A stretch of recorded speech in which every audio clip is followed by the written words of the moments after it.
Shalom, Bapak, Ibu, dan saudara-saudari terkasih. Salam sejahtera, salam damai beserta Yesus Kristus. Marilah kita membaca, mendengarkan, dan merenungkan sejenak firman Allah. Bacaan pertama. Kita mempunyai imam besar yang duduk di sebelah kanan tahta yang maha besar di sorga.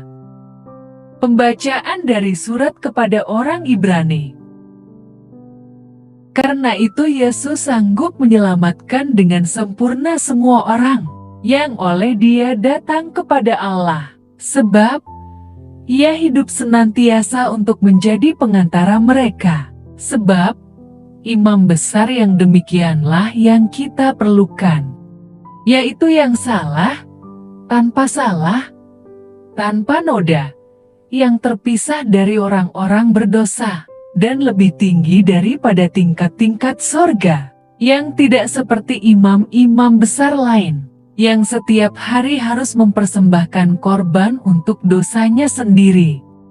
Dan sesudah itu barulah untuk dosa umatnya. Sebab hal itu telah dilakukannya satu kali untuk selama-lamanya, ketika Ia mempersembahkan dirinya sendiri sebagai korban. Sebab hukum Taurat menetapkan orang-orang yang diliputi kelemahan menjadi imam besar. Tetapi sumpah yang diucapkan kemudian daripada hukum Taurat menetapkan Anak yang telah menjadi sempurna sampai selama-lamanya. Inti segala yang kita bicarakan itu ialah kita mempunyai imam besar yang demikian, yang duduk di sebelah kanan tahta yang maha besar di sorga, dan yang melayani ibadah di tempat kudus, yaitu di dalam kemah sejati, yang didirikan oleh Tuhan dan bukan oleh manusia. Sebab setiap imam besar ditetapkan untuk mempersembahkan korban dan persembahan, dan karena itu Yesus perlu mempunyai sesuatu untuk dipersembahkan. Sekiranya Ia di bumi ini, Ia sama sekali tidak akan menjadi imam, karena di sini telah ada orang-orang yang mempersembahkan persembahan menurut hukum Taurat.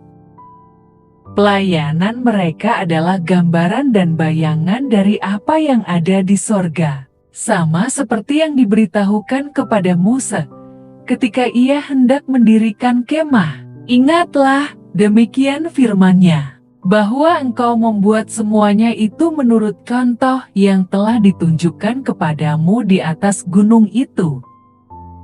Tetapi sekarang ia telah mendapat suatu pelayanan yang jauh lebih agung, karena ia menjadi pengantara dari perjanjian yang lebih mulia, yang didasarkan atas janji yang lebih tinggi.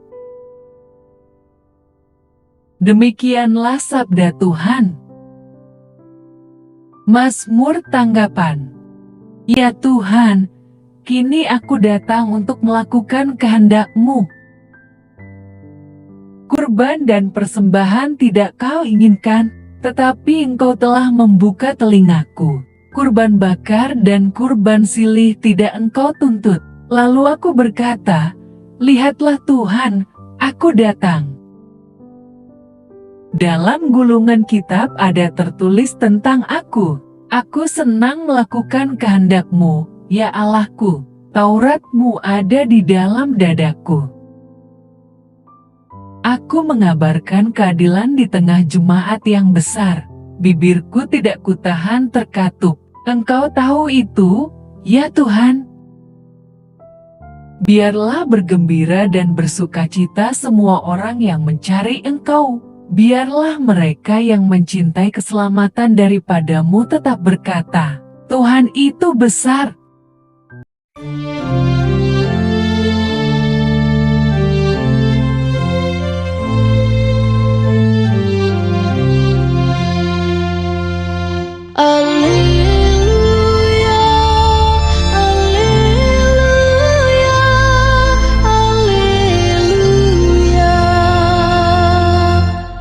Penebus kita Yesus Kristus telah membinasakan maut dan menerangi hidup dengan Injil.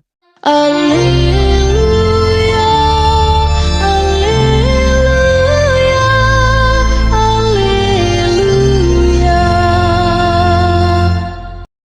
Tuhan bersamamu dan bersama rohmu. Inilah Injil suci menurut Markus. Bacaan Injil. Kemudian Yesus dengan murid-muridnya menyingkir ke danau, dan banyak orang dari Galilea mengikutinya.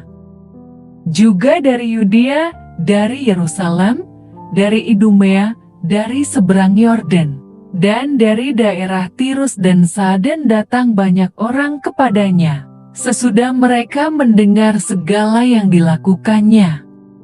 Ia menyuruh murid-muridnya menyediakan sebuah perahu baginya karena orang banyak itu, supaya mereka jangan sampai menghimpitnya, sebab ia menyembuhkan banyak orang, sehingga semua penderita penyakit berdesak-desakan kepadanya hendak menjamahnya.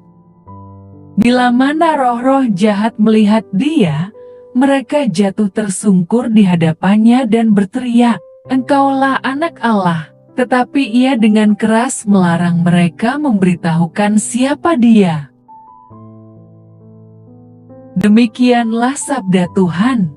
Terpujilah Kristus. Renungan Injil.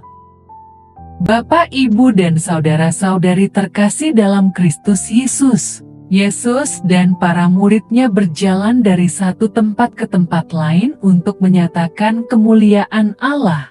Misalnya, dengan mengajar, menyembuhkan orang sakit, mengusir roh jahat, dan sebagainya. Tidak heran jika banyak orang mengikuti Yesus. Ia selalu berusaha untuk menyatakan kebaikan bagi orang-orang yang mengikutinya dengan setia. Jangan ragu untuk mengikutinya. Pasti ada kebaikan yang akan dinyatakannya. Hal tersebut wajar karena setiap orang pasti berusaha untuk mencari kebaikan yang menguntungkan dirinya. Karena itu, kemanapun Yesus pergi selalu dicari dan diikuti oleh orang banyak. Pesona Yesus telah mengundang banyak orang dari berbagai daerah di sekitar Yerusalem. Mereka sudah mendengar banyak hal spektakuler yang dilakukan Yesus. Tidak heran apabila mereka berusaha menemuinya untuk melihat dan merasakan kuasanya secara nyata. Yesus tidak menolak banyak orang datang kepadanya. Ia selalu membuka tangan untuk menyambut siapapun, karena banyaknya orang yang berusaha menemuinya. Yesus memerintahkan para murid untuk menyediakan perahu, agar ia bisa berdiri di pinggir danau Galilea di atas perahu, dan orang banyak dapat memerhatikan dari tepian danau itu. Karena itu, carilah kehadirannya dalam setiap keadaan. Yesus menyambut setiap orang yang mencarinya. Hidup dalam identitas sebagai pengikut Kristus terkadang mengalami kesulitan, misalnya dihina, disakiti, dan keadaan yang tidak menyenangkan lainnya. Marilah kita menjadikan hambatan dan kesusahan sebagai tantangan untuk maju dalam iman dan keteguhan.